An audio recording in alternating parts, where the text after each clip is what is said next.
Rick Grenell is a senior advisor to the ACLJ on international security and, of course, domestic issues as well. But I want to start with this, Rick. Look, I mean, Vice President Harris has actually said that part of the border crisis is, quote, the lack of climate adaptation and climate resilience. Let me play that bite again. It's very important to play the bite so that people understand. I like to point to the evidence. This is actually what she said. And then there are the long-standing issues, the root causes. And I'm thinking of corruption, violence, and poverty, the lack of economic opportunity, the lack of climate adaptation, and climate resilience. Okay. So some of those are legit. I mean, corruption, people flee from corruption, and people flee from lack of opportunities. But I don't think anybody crossing the borders thinking about the climate crisis or climate adaptation or climate resilience. I suspect they don't know what climate adaptation and climate resilience is even involved in border issues. Yeah, look, Vice President Kamala Harris should have stopped after the fourth point that she made.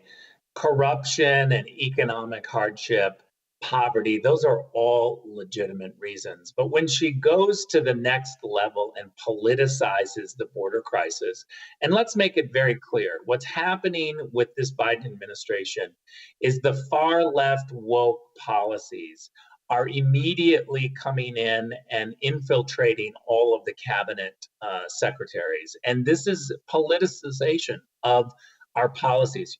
We see it in transportation, where the Secretary of Transportation is talking about streets being racist. We see it in the CIA now, where we're recruiting people if you are full of race trauma and anxiety. Somehow the CIA now wants you in their ranks. And now we see it from the Vice President of the United States, who's turning the border crisis into an issue of climate change. That is crazy. And only in Washington, D.C. does this go over. Everybody else on the outside of Washington, D.C. says, what are you talking about? This is just the reality of what happens in Washington, Jay. You know this. You get there, you listen to your neighbor, you listen to the newsrooms, press people feed off each other. It's a real problem, and that's why we call it the swamp. It sounds like a funny name, but a swamp is really an area where there's no fresh water coming in.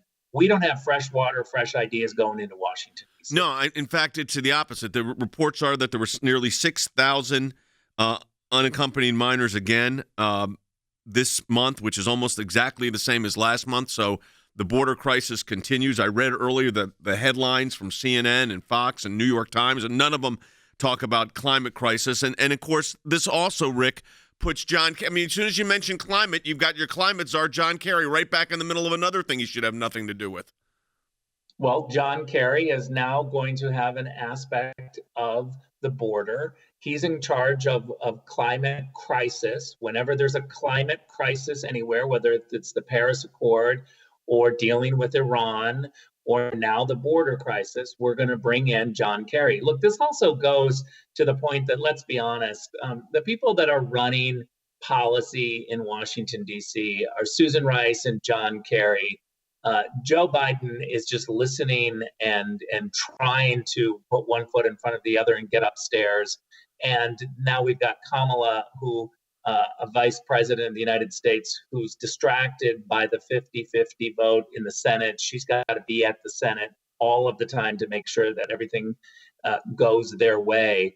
And so the policies that are being developed are from Susan Rice and John Kerry. Remember, Susan Rice is in charge of domestic policy, and somehow the border crisis is now a climate crisis, and we're bleeding into domestic and foreign policy as all one. Let me go to Than Bennett, our Director of Government Affairs, because just following up what Rick says, we actually have some concrete solutions to this border situation legislatively that we're working on, Than, and you only got 30 seconds last time. Let's go ahead and lay out what the two plans are, especially when it comes to this, 6,000 unaccompanied minors. You don't know if the person bringing them in that are accompanied are their parent or whether they're a smuggler coyote. You don't know. But let's talk about the legislative fixes that could get done if Washington would concentrate.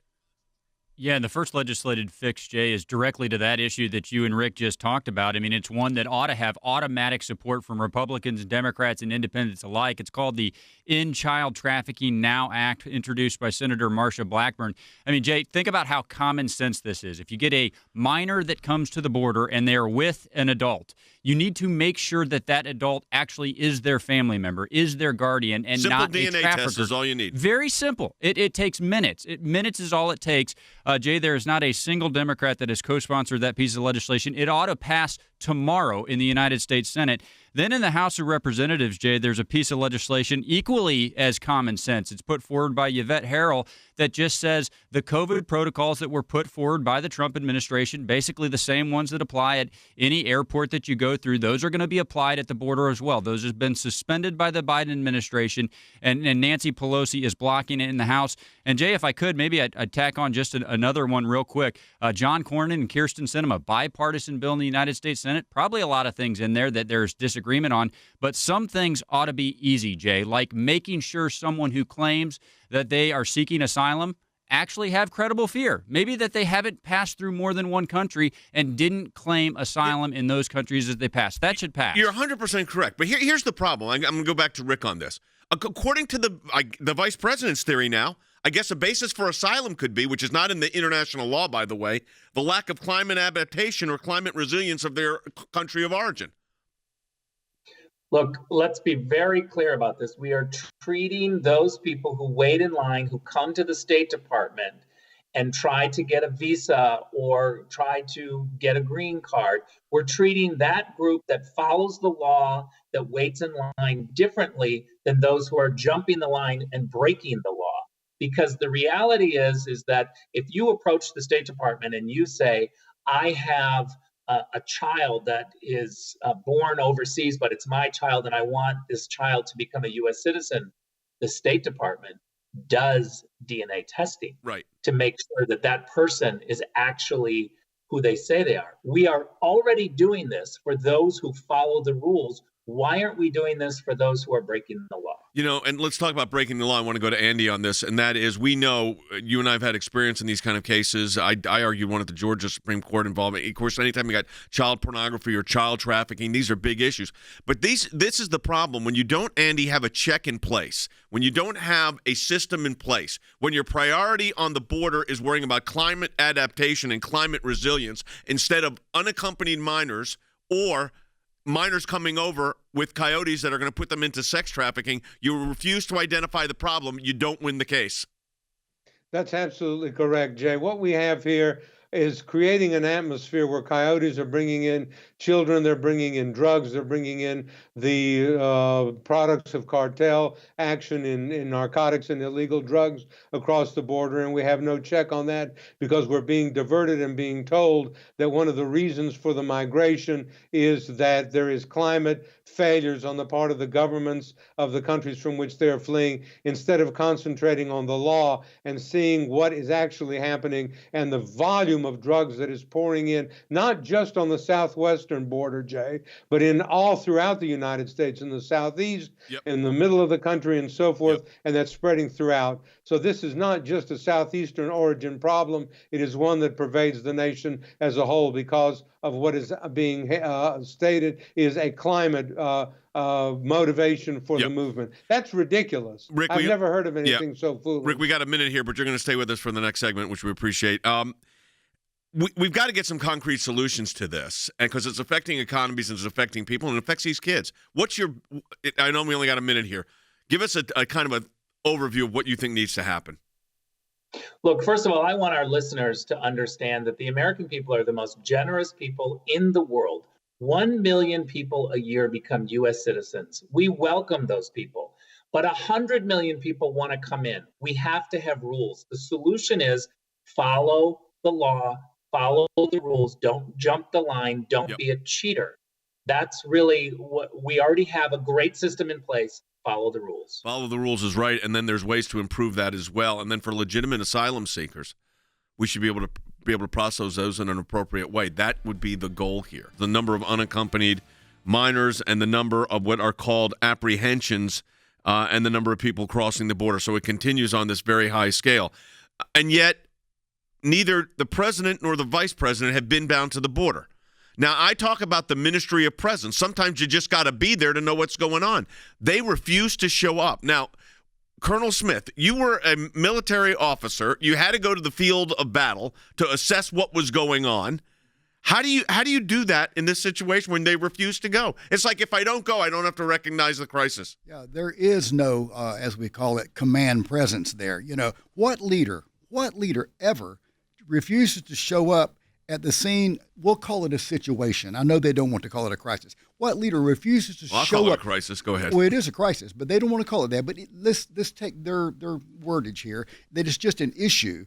Then why would you not show up, even if it's for a photo op, to pretend like you care? I mean, this, I think, for her, is a political calculation. That is, she doesn't want to do anything that will interfere with her future bid for president. And this is a controversial issue. I think in some ways she's already measuring for the drapes in the Oval Office. So not showing up is a political calculation. Plus, if she sees it, Jay, she can no longer deny or act like she doesn't realize how horrible it is on a humanitarian, moral level, national security, all of these issues. So it gives her plausible deniability. I didn't know, quote unquote, because she hasn't been there. And I think she's going to continue to do Rick, that. Leadership requires knowledge. Knowledge comes from reviewing evidence, reviewing the situation to understand exactly what's going on.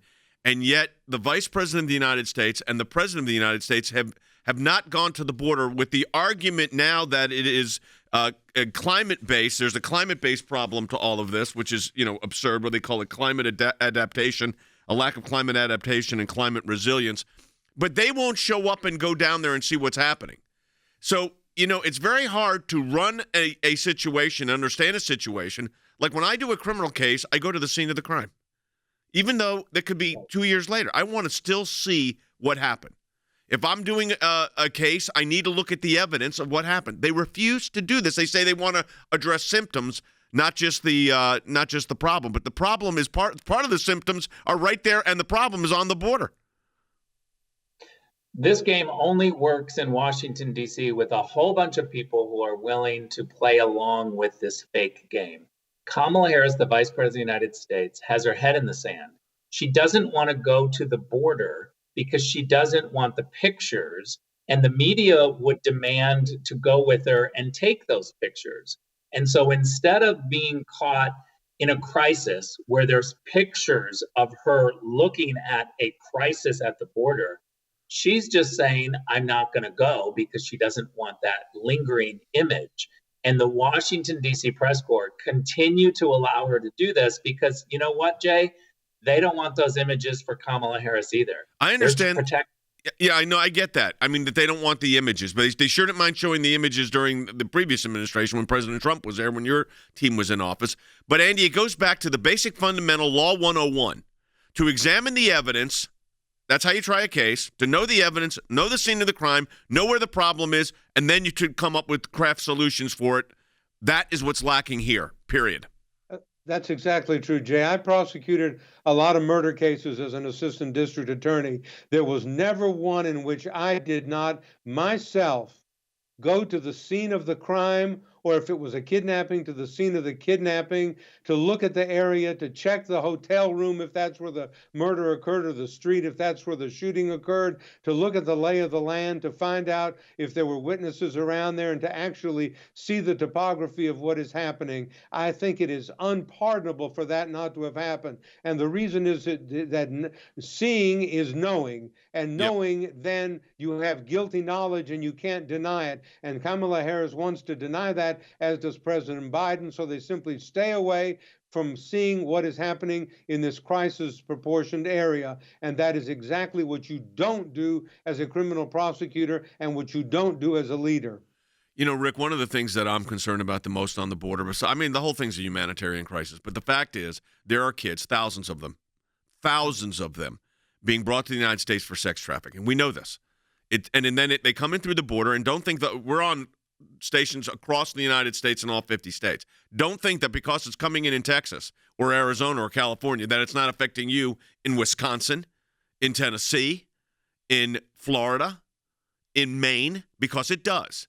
And, you when you were the ambassador to Germany for the United States. The trafficking issue is a big issue around the globe.